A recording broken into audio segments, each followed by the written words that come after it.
coming today to a town hall that we're going to talk about how Stony Brook University is going to pursue the reaffirmation of our accreditation through the Middle States Commission of Higher Education. My name is Brandon Posh. I'm the Vice President for Educational and Institutional Effectiveness. And I'm going to kick us off by sort of taking us through a quick presentation about what is accreditation, where are we in the process, where are we going, and then I'm going to have the Provost come up, and we have an esteemed panel. They will introduce themselves as once the Provost is here. So I'm going to kick us off, and we're going to rock and roll, okay?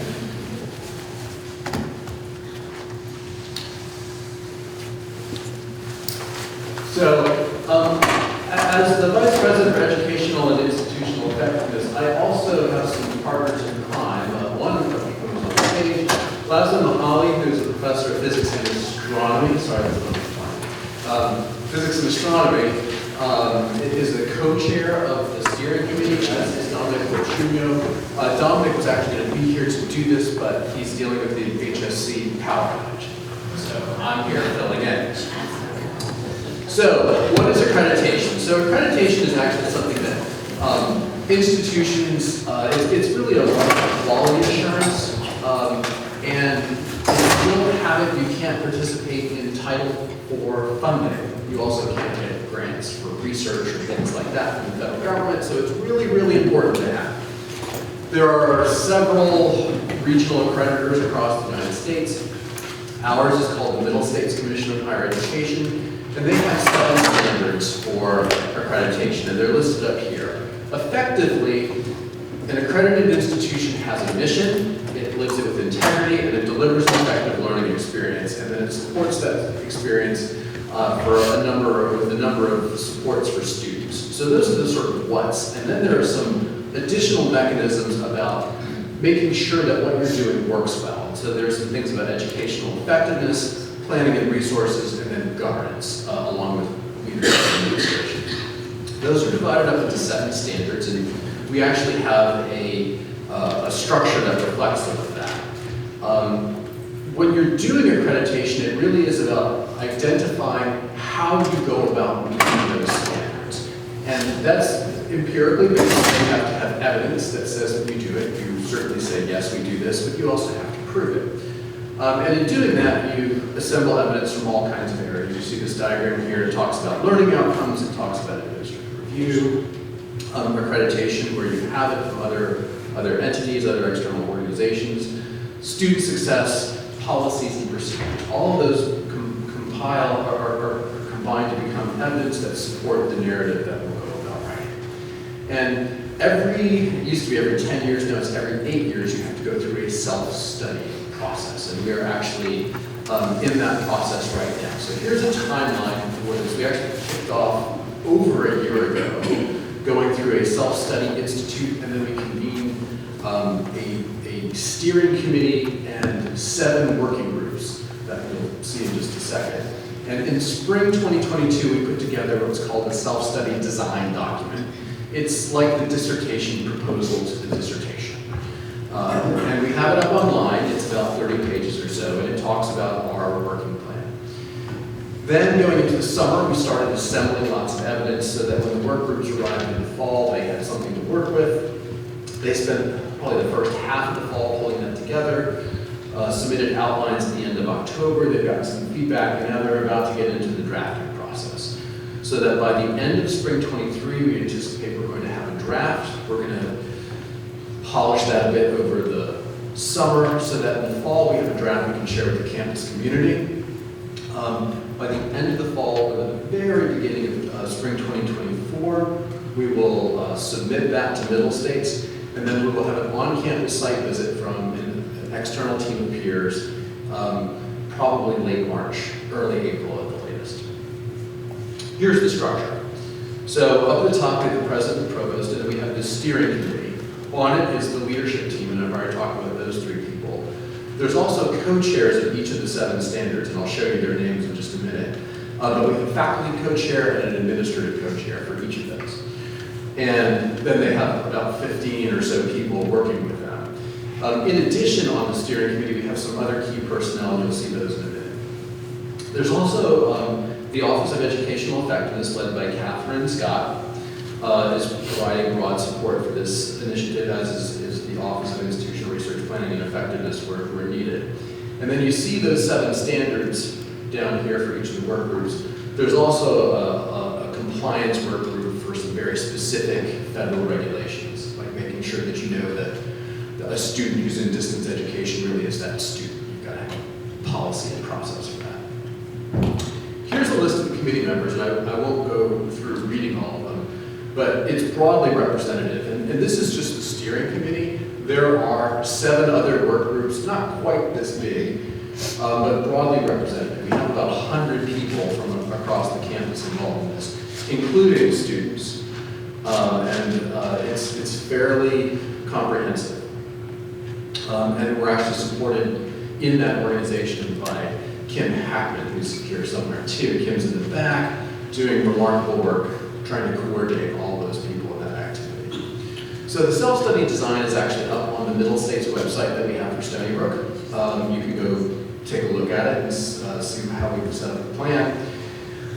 Principally, it really is finding research, finding evidence, reviewing them, cataloging them. We've been going through this process of identifying gaps and questions, and then obtaining additional resources where needed. Across all of this, too, there have been some institutional priorities that have been helping guide the questions, and I think that they're going to talk about that. Among those are student success, management sustainability, diversity, equity, and inclusion, and leaving one out. Research, yes, improving research. So all of those help provide sort of a lens through which they approach the standards. And each of those standards has a list of criteria that you have to meet. So next steps, and I'm going to turn it over to the Provost. We're right now on track to complete the process and host that spring visit in spring of 2024. If you take a look at that plan, we're right on target thanks to the efforts of this group and lots of other people. The working groups are finishing up, like I said, with their chapter outlines, and they're now developing those narratives. We're actually meeting tomorrow to talk about that writing process. And then there's going to be some ongoing communication opportunities. There's certainly going to be additional email communications. We have the town hall today. We're going to continue updating the University Senate, and then there's going to be an opportunity in the fall for more campus input in terms of the draft. And there's also actually an email address online if you have questions. Absolutely, please send your question there. So with that, I'm going to introduce the Provost, Dr. Carl Lejuez, who is a professor of psychology and psychiatry, as well as our esteemed Provost. And he's going to come up and moderate this panel. So, please.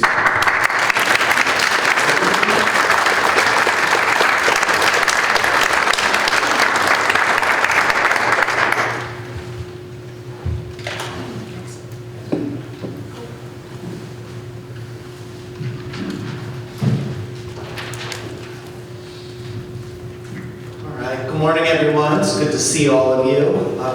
Sometimes when we have town halls, it's because we screwed up. And, we're trying to beg forgiveness or something like that. In this case, that's the opposite. This is a case where, a lot of this work began long before I was here. It has included so many members of our community. It is proceeding in an appropriate pace. It is transparent. I really am happy to be here today in the midst of a process that has gone well. That doesn't mean there aren't always things that we can work on to improve or continue to do, but this is, as you think about the importance of what it means in our accreditation, I think there's 2 ways to think about this. One is, it's absolutely crucial. Without accreditation, or with gaps or problems in our accreditation, that really undermines our ability to do what it is that we're here to do. On the other hand, at some level, accreditation doesn't matter, in that if we are doing the things that underlie why we do this work, why this is important to us, who we we are as educators, then everything will align. And so what we want to do is have a bit of a combination of those two.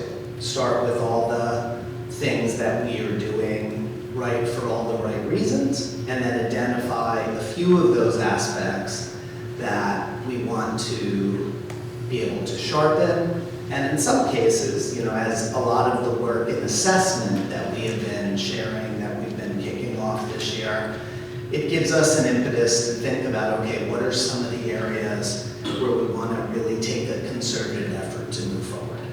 So in thinking about that and all the importance of being able to understand where we are and where we want to go, we do have this esteemed panel. I will ask them to introduce themselves. We'll go down the line in a second.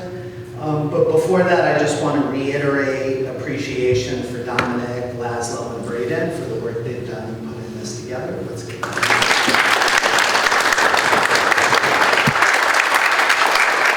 So I do have to say, I don't know if anyone saw this, but a few weeks ago, my wife actually moderated a panel on the women's movement in Iran.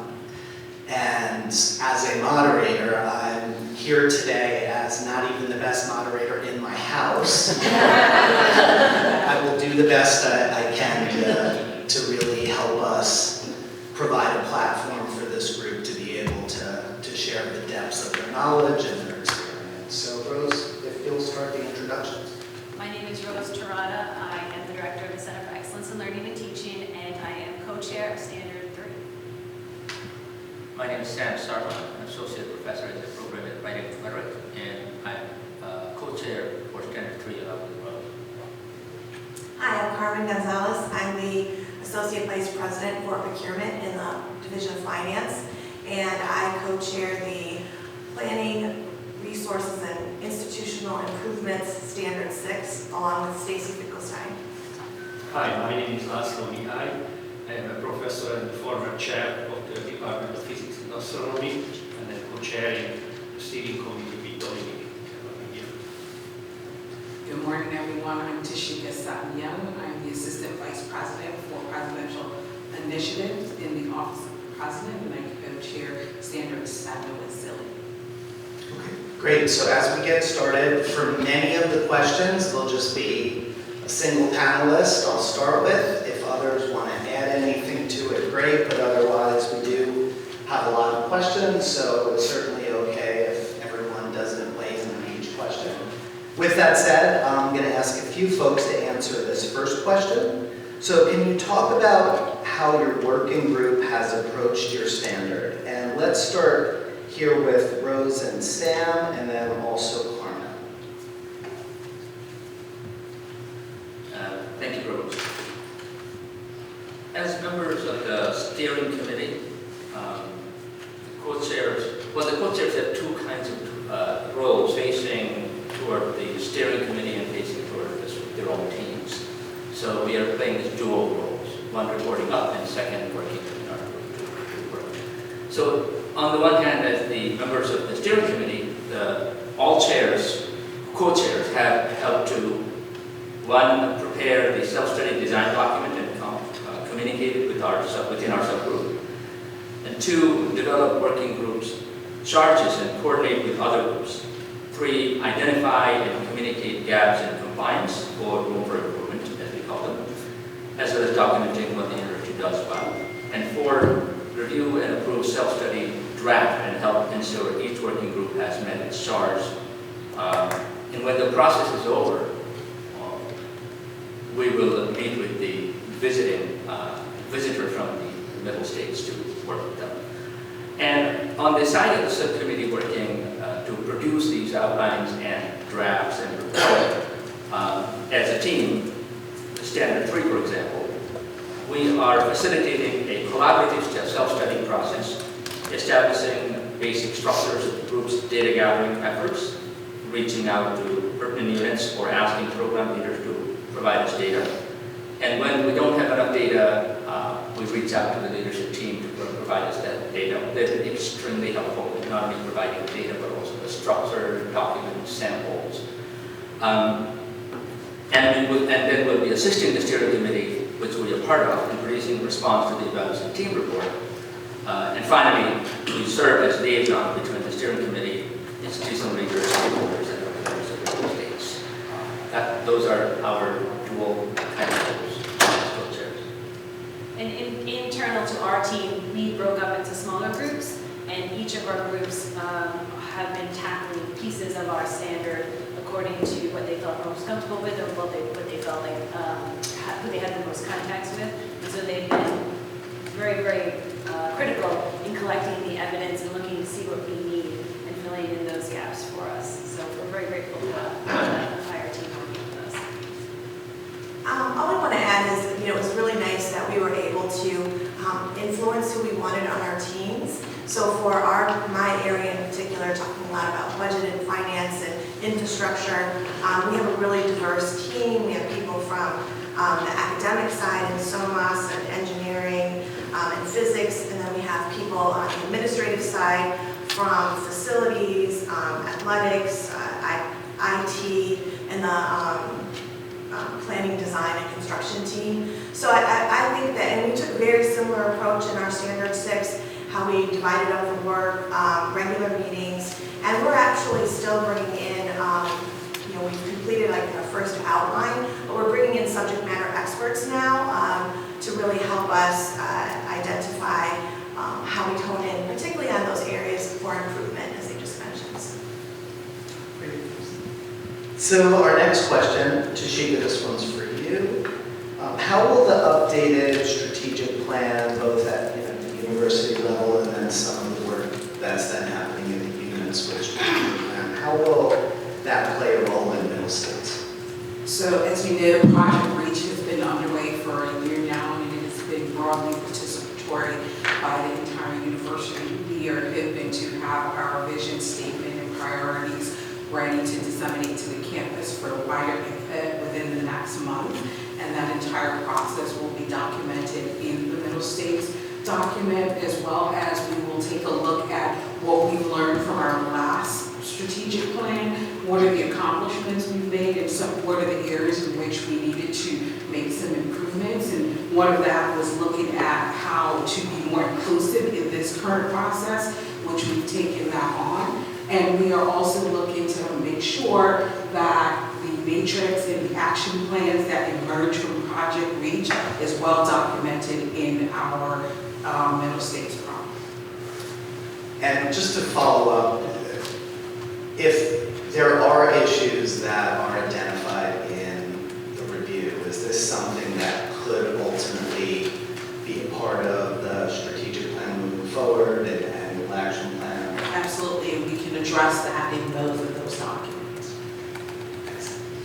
Okay, let's move on to our next question. So we mentioned before, the review touches all parts of the university, and the extent to which we can be collaborative and work really well together will allow us to do as well as we can in the process, but also then what we do moving forward after the process. So with that in mind, Carmen, how will this process improve future finance and administrative practices? Yeah, so, every standard, kind of at the end of the standard, the last criteria you're looking at is what areas are there for improvement.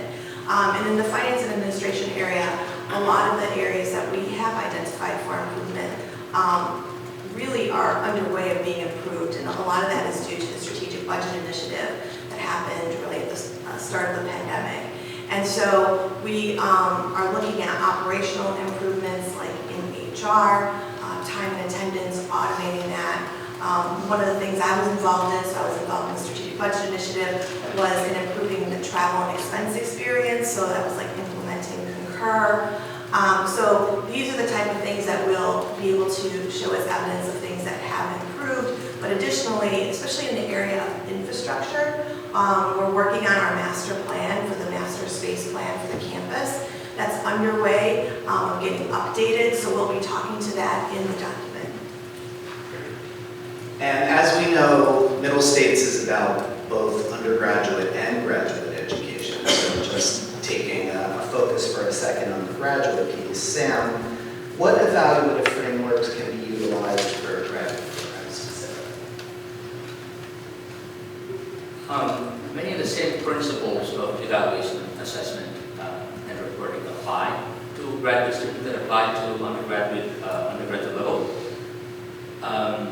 But graduate education tends to be a little more specialized, even hyper-specialized and siloed by departments and disciplines.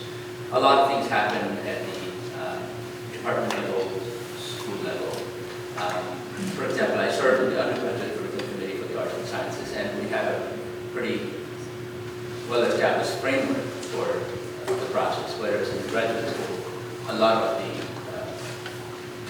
course development assessment tends to also happen at department level. I'm also a graduate program director, so I see how the differences in undergraduate levels happen.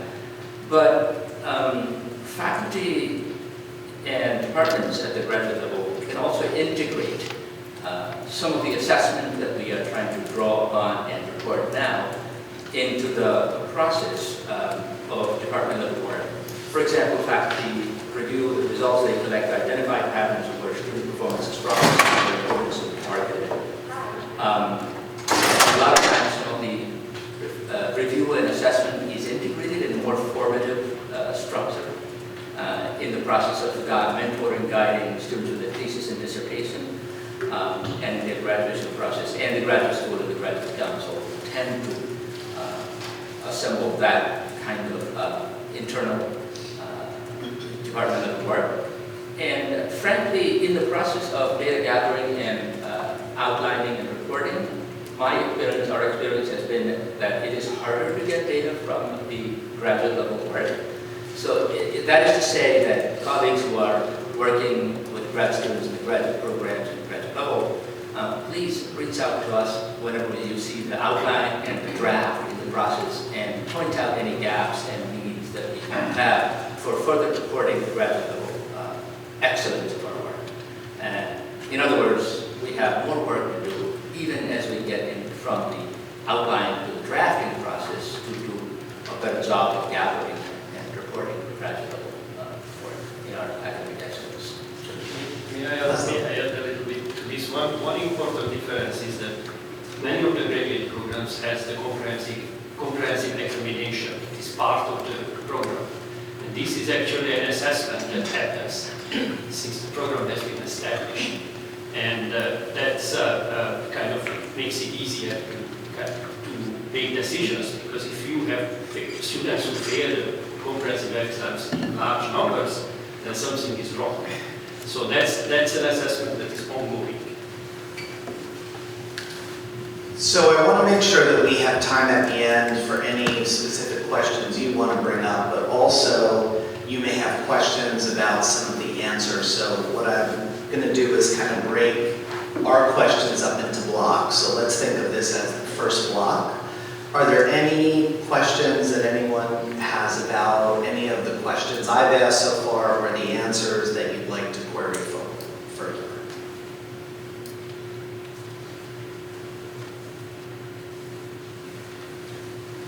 Okay, good. Just always want to, we're giving you a lot of information, so want to make sure you know if there are questions you have, there'll be an opportunity to ask them. Okay, let's move on to our second block. So it's really important with these types of assessments that we are not just interacting with them in the moment in which they are at our doorstep, but also the extent to which they become opportunity for how we continue to grow into the future. And one of the ways that you do that is, as you start a new assessment, you look back to see what's come previously, what we've done in response to that, and how that past is a part of our future. So in the context of that, Rose, what are some of the recommendations from the last self-study, and what are the ways in which we address them as a university?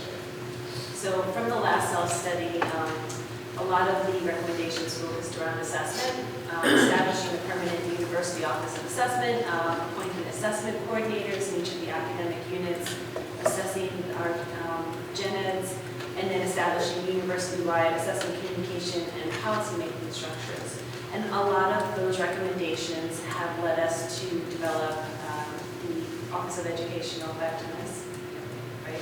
I always switch the letters.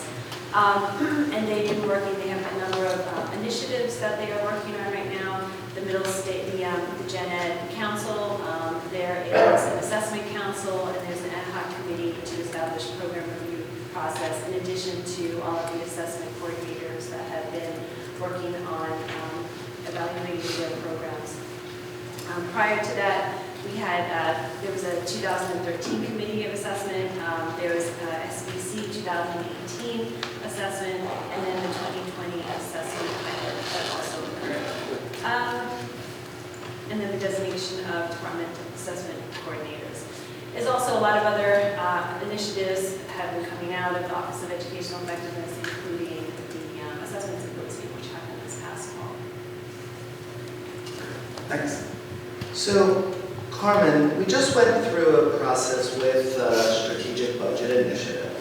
How are those activities and recommendations reflected in the self-study? And more broadly, how do we ensure that when we have a experience or responsibility or something like what we're doing now, that we're tying it to other of these kind of large-scale opportunities? As the different standards are addressing their lines of inquiry, a lot of the evidence that they'll use that we're addressing to meet those criteria are around the strategic budget initiative, because it did hit a lot of areas. So, so we're able to actually reference the strategic budget initiative and demonstrate evidence as to how we've improved going through that kind of challenging time. The strategic budget initiative, as I mentioned, came out of the pandemic, and so we were really in short order putting a group of people together to address the challenges of the university, and we'll have an opportunity to talk about that in our self-study, and then actually talk about some of the programs coming out of that. Some things are like the accelerating research initiative and creating more seed grant programs. Also increasing some of the support in the research area just in general. And the President earlier this year talked about how through those initiatives we have increased expenditures in research by over 20%. So these are things that we'll be able to include in our self-study. Also things around tuition sharing, is that what it's called, in the graduate school. Sorry, I'm on the academic side. And definitely some things on the operational side, improved budgeting and transparency. The Office of Budget, Financial Planning and Analysis has put together these really robust 5-year all funds budgets for the leadership team, so for the presidential level, but then all the way down to department level. And these are things that will help give more transparency and improve our decision making and overall assessment, which is all part of what we need to be able to demonstrate in self-study. And a lot of that came out of the strategic budget initiative. Great. And the other place where I think this would be really relevant is as we think about some of the hiring decisions that we make in the ATO process at the end of every academic year. This is always a challenge, particularly in tough budget times, to know what are the right decisions, and because all of the things that come forward are valuable and important, and when the funds only allow to go forward with some of those, the self-study, the accreditation process, that can also be really valuable in terms of guiding some of those decisions. So let's move on again back to Tashika. And so what happens when the process of the self-study cycle is over? We have a party. Really, once it's over, we are aiming to submit our self-study at the end of 2023 or early 2024. After that, we will, the self-study will be submitted to our evaluators, which would probably be 7 to 10 external evaluators, and they will come to campus for our site visit, which, as has been said before, may happen in March or April 2024. After that visit, they will give us an evaluation report, it will submit to us as well as the division, And in June of 2024, graduation will be credits and your anniversary. Once again, have a party.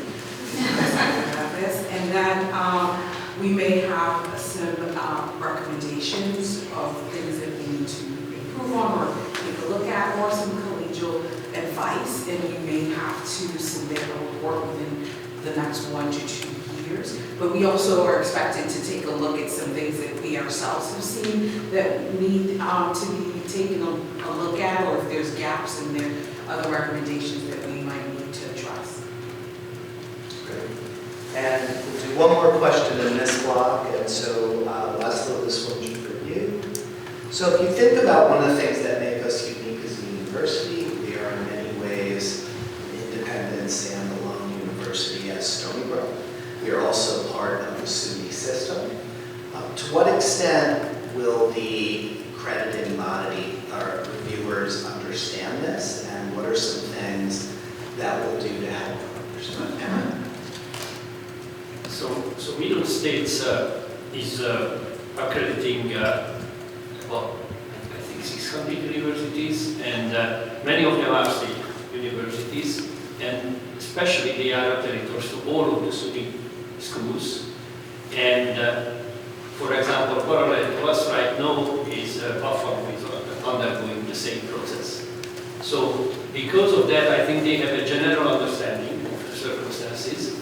And but also we made a recommendation in the self-study design document about possible peer schools that has relevant, research, large research universities.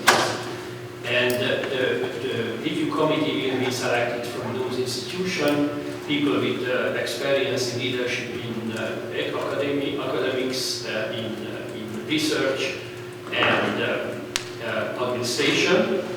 So we expect that this process will bring in a committee that is quite familiar with our circumstances. Any questions or comments at this point? I have a question. You mentioned the feedback process, but how do the individual departments, after the self-study is reviewed and recommendations may come in from the Middle States Board, what is the communication process back to the department level or the organization level so that we can prepare for any site visits that might be coming up? Does that make sense? I'll take that. So ultimately, once you all start to see the draft document, that will, I think, allow you to get an understanding of the story and the narrative that we are preparing. From there, as we start to assemble the site visit, we're going to set up, it's usually about 8 or 10 meetings per standard. And sometimes it's even 12 because they're here really over 3 days. And we start to reach out at that point to assemble those groups, and we'll prep all of them in terms of how that visit occurs. So there's going to be additional communication once the draft emerges that both helps, I think, people understand and process what it means and how to talk about it, as well as specific things for people who will be parts of those visits. When a Middle States team actually comes to campus, and they've been virtual for the past several years, but when they come to campus, it's not unusual for somebody to walk into the dining hall and sit down with a group of students and say, hey, I'm from Middle States, we're accrediting Stony Brook, and talk to me about your experience. So you like to have people understand what's going on and why, and kind of how to talk about it. So we'll definitely have more communication about that as the time approaches. But we're still, 15, 16 months away from that. So that will be coming once we have a draft, I think, to share. Thank you.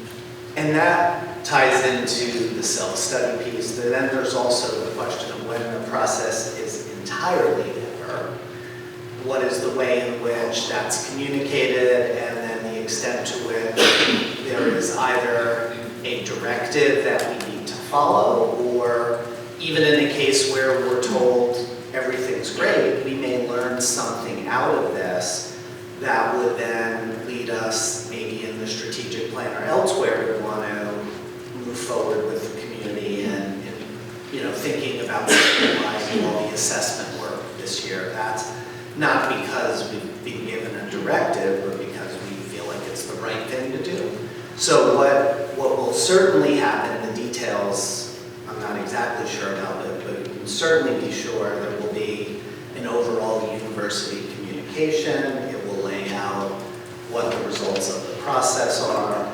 Then there will be a lot of conversation, first at the dean's level, then bringing it to the chairs, and then the academic support parts of the university, unit leaders, so that there is conversation. And before we would make any decisions about what we do, there would be conversation about what are we trying to solve, and then what might be some possible ways to go about it. So some of the shared governance approach that the Senate exec has been really good about working with me in over this year, we want to make sure that we're going to do that once this is over too. So the main thing is you should never be surprised.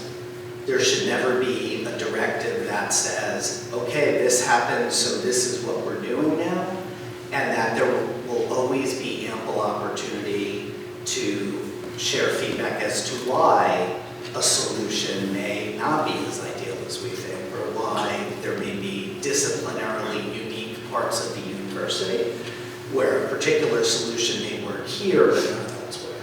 So exactly the process I don't know, but we can certainly commit that the spirit of that process will be in place.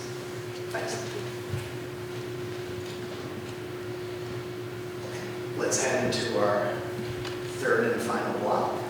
So, Sam, this one's for you. When you think about the range of our institutional priorities that are identified in the initial design process, and we think about specifically diversity, equity, and inclusion, how are we addressing this in the substudy? So the study design primarily integrates diversity, equity, and inclusion in Standard 2, ethics and integrity, and Standard 3, design and student learning experience. The Middle States framework doesn't really name a particular standard as DEI. That, from a certain perspective, can be a little risky because by not having a dedicated structural piece that addresses the DEI, we may be doing what textbooks in my field of teaching writing do. Like they put the chapter 13 as the BSL students, and for a university like ours, there's no chapter 13 ESL students, that most of our students have opted in. And I call that a structural approach to diversity and marginal approach to diversity. And but what we have done is that we have integrated DEI into this, not only Standard 2 and Standard 3, but also Standard 4, 5, and 7. So diversity has gone from the margin to the center, becoming more structural. And by doing so, we're trying to bring out some of the ways in which we integrate not only ethics and integrity and civic awareness, but also issues of diversity, inclusion, and justice into the structure of the report. For example, while the language of Standard 3, design of student learning and experience, didn't originally include DEI, but we have now included into the lines of inquiry to what extent does the design delivery of educational programs, including general education, promote and support diversity, equity, and inclusion. And by asking these questions as structural questions, we're able to report what it is that we've achieved through our course learning goals and assessment and so on. So we are bringing into the mainstream and making it part of the structures of report of multiple standards. So, and interestingly, or maybe appropriately, this is also the approach that Project REACH is taking in the strategic plan. Instead of having a particular priority that is diversity, equity, and inclusion, it is to what extent for every priority and the initiatives that derive from them, the tactics and the metrics, have you taken these kind of core values like diversity, equity, and inclusion and put that lens on and said, okay, within each of these are, so So within holistic student success, within building the research infrastructure, within telling our story throughout the state and beyond, every quadrant should have reference and directiveness about how diversity, equity, and inclusion plays a part, and how someone can look at it and very critically say, well, in fact, in this part, it isn't. So that's a problem and we have to revise it. We might think about the same approach as we are reviewing the self-study and putting that same lens on. For each of those sections, because it is not a section in its own right, have we taken as much advantage and opportunity to talk about the relevance of diversity, equity, and inclusion in every aspect of what we do. So it is risky only if we're not rigorous. If we are rigorous, then it actually allows it to become part of the fabric of everything we do. Is that a fair translation? Yes, absolutely. Okay, great. Our next question, back to you, Laszlo. What can the campus expect during the site visit aside from being interrupted while you're eating lunch? So Braden talked about a little bit about this before, but the point is that actually the site visit starts in the fall of 23 because by that time the visiting committee will be set up and the chair of the committee will visit the campus and start looking around. And then there will be in the spring, when the whole committee is here, the visit will start Sunday with some, getting together, and then for 2 days they are going to walk around in the campus, and there will be organized meeting in addition to dropping into the dining halls, but there will be several organized meetings with many different groups, and they will be interacting with students, faculty, and administrators. I just want to mention that I think we should feel lucky that we have such a person as a liaison to the Middle States as Braden, because he is actually a site visitor, so he knows how this process works, and I think this helps us a lot. Great. So this one will be again in terms of our team leaders. So Rose and Sam and Carmen. Where did you get? We talk a lot about evidence. Where did you get it from? What types of evidence are we talking about? Was this data that was already available? And to what extent, this the last one's an add-on, to what extent in this process are we actually learning that there's some data that we could really benefit from that we don't have right now, and we might need to be intentional in terms of how we would pull it together so that we will have it in place for the future? So there are hundreds of sources of data and thousands of data sort of points that we gathered. Within the Standard 3, the design of student learning experience, here are some that I wrote in my notes. The University Senate committees, including curriculum committee, Senate, and other task forces and task reports, including founding documents for the SBC. The Office of Global Affairs and Student Study Abroad Office, swimming level documents guiding our internal standards and processes, NICET curriculum requirements and guidances, National Survey of Student Engagement, course evaluation reports, program assessment reports, promotion and tenure committee documents, faculty document and support resources, development support resources from the CELT, promotion and tenure committee documents, faculty, student satisfaction surveys, course evaluations, faculty data, search and hiring information, faculty recruitment information, resources about instruction and online education, DOIT and CLT resources. I could go on, there's 50 of them here. So we were lucky that for someone like me who hadn't done this kind of university level work of gathering information from across campus, we're lucky that as co-chairs we had these massive data dumps, as we call them, in the background, in this sandbox folders that Braden and Dominic Lasco and especially Elizabeth have put.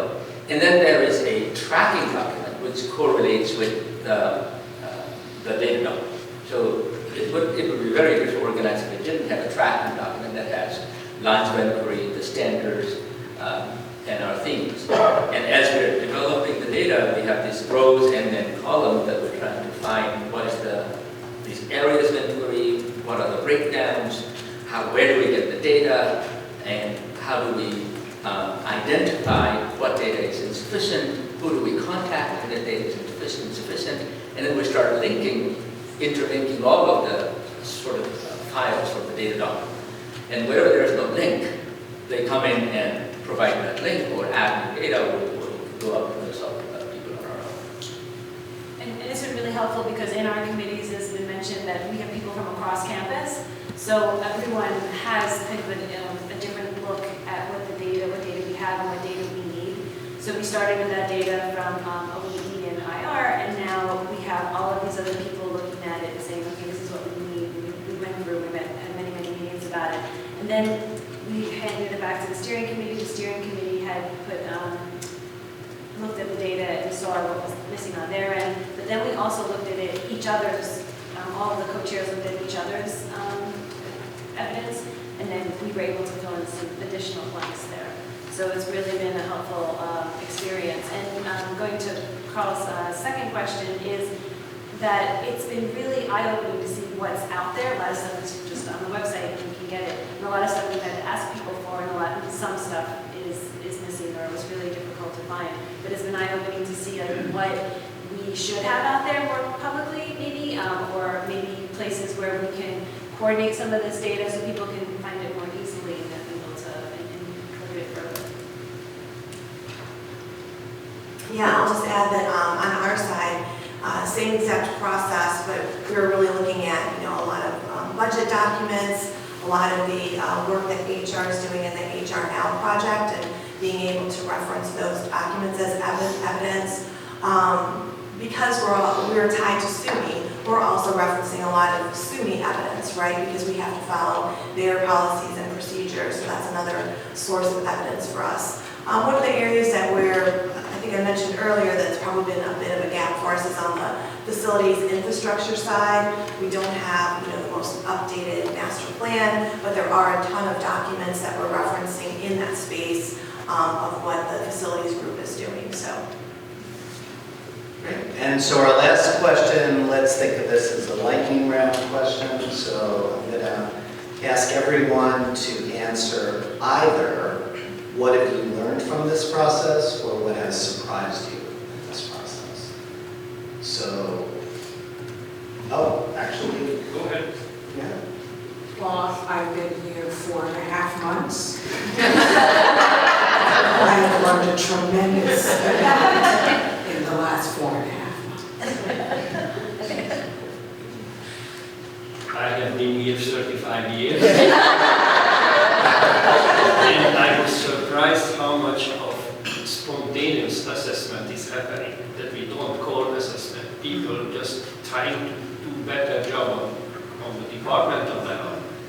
And one example I mentioned, the comprehensive exam, every student has to take it after 2 years, and if we are not teaching them properly, then we show up. And there are many others. Another thing that came to mind is that there was an effort to increase the master's programs, and that happened during this period of time. And I am pretty sure that many other, I think physics, we definitely have an assessment of the program because it was growing, and we had to adapt, and we have to see that we are doing okay, or what kind of mistakes we do. So this was a surprise to me. For me, it's really working so closely with my academic colleagues.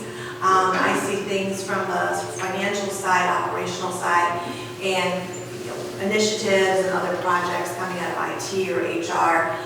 We have an idea of how those will impact the organization, but when you talk to a faculty member and hear their perspective, it really changes just how I approach my work and being more thoughtful about what it is, what the experience is on the academic side from a faculty member.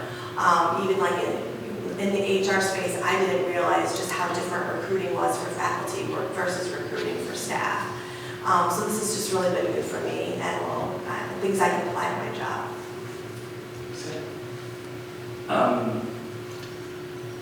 What I learned and how I benefited.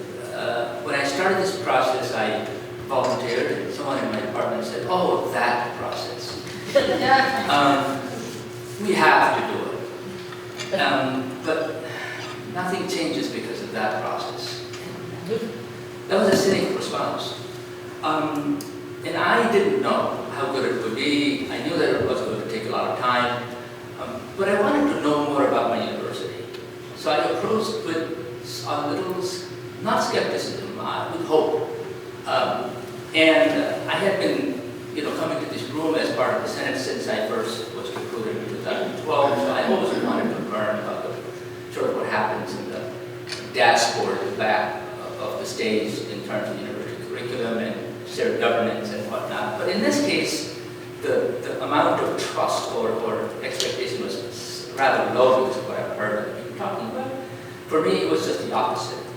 First, as Brady was saying earlier, a lot of times it's easy for the bigger community to say, this is a process, you have to do it, you complete it, and nothing happens to in terms of changing the systems.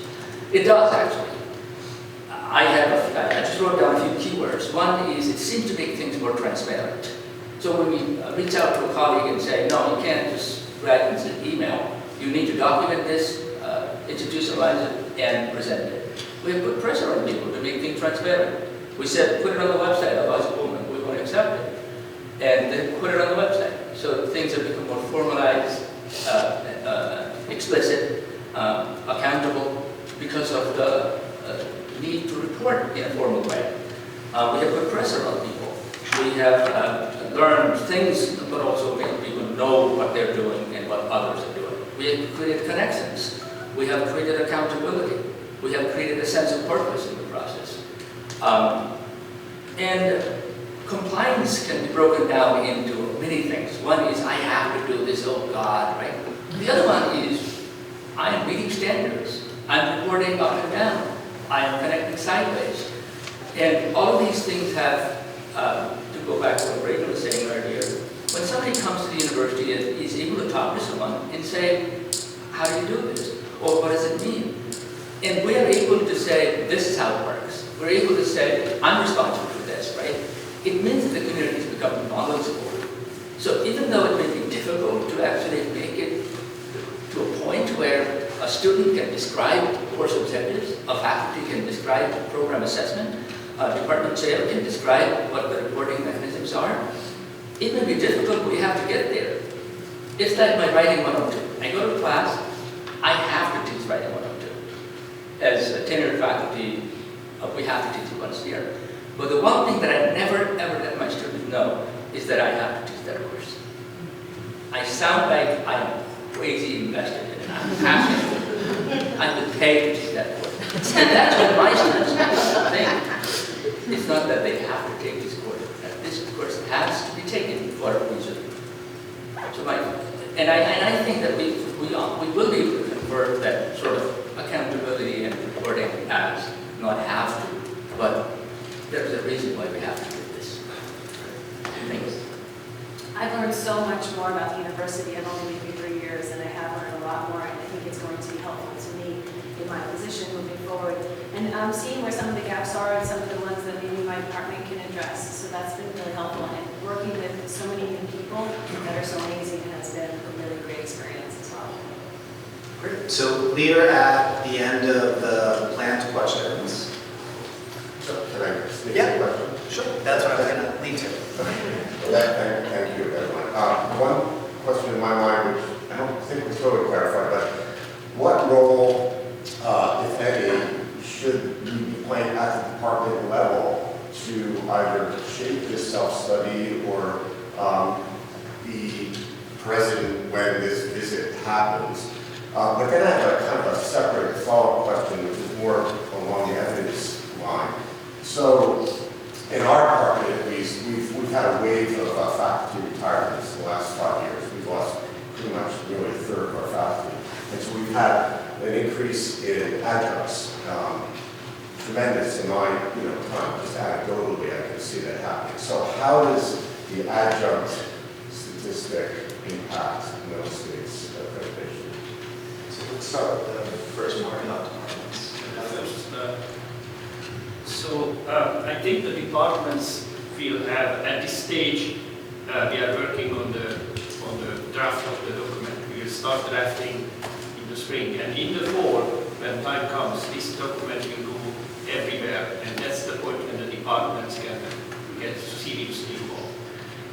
The way it works that we collected the data, we didn't want to bother the department chairs with specific questions, because we did have a large chunk of data that we can work on. But then at that point, when the draft is done, I think that's when it comes back to the departments. And then I can take the adjunct piece. It is certainly the case that we have added more adjuncts over time. What I think will be really important is to be very clear about the assessment that's occurring in all classes, so that we are very clear that whether it's a full professor, whether it's an adjunct who teaches one class, that the quality of the education is being addressed, and that it is all part of an overall approach to quality assessment. Now, the extent to which our budgets may change over time and that may move, we may have a better sense of that. So if there is a sense of how we may move in terms of the number or percentage of adjuncts, that's definitely something that we want to get in there. But I think the important piece is to show that we have those same high expectations across the board. Is there a number that middle states looks for, a percentage? There is not. Your faculty resources have to be sufficient. And we're actually not very, and when I say out of line, I mean just compared to other AAU publics, we're actually quite comparable, is my sense. So anytime there's changes, you always have to be able to explain that, but I don't think someone would look at this and say, there's a problem here. One more question. I was wondering how you're going to address the issues with the unhappiness with graduate student stipend and salary levels in the report. How is that going to be reflected in the middle state report? Because if you happen to have a reviewer come and speak to a grad student, there's going to be a likely scathing response. So I was wondering how you're going to address that question. I mean, I can take, yeah. Listen, I've been starting to speak more frequently and more publicly about these issues. We are in the process of looking at where our stipends currently are. We're also in the process of making sure that there's clarity and accuracy in what's out there. At the moment, our stipends are somewhere in the 75th percentile in terms of overall amount. In terms of a cost of living adjustment, we're more in the 25th percentile. We are not very unusual. This is I've been a provost 3 times, and it is very similar in the other places I've been. There are major protests at other universities. We certainly will be continuing to work through this, and I think that we'll have more to share in the next few weeks about where is the right place to be. But I do think we need to separate out the accuracy of providing really clear data about where our stipends are and how that compares nationally, and then also allowing GDSU and others to share what their concerns are and just kind of let it be what it is. Okay. All right, so I think we are out of time. Thank you, everyone, and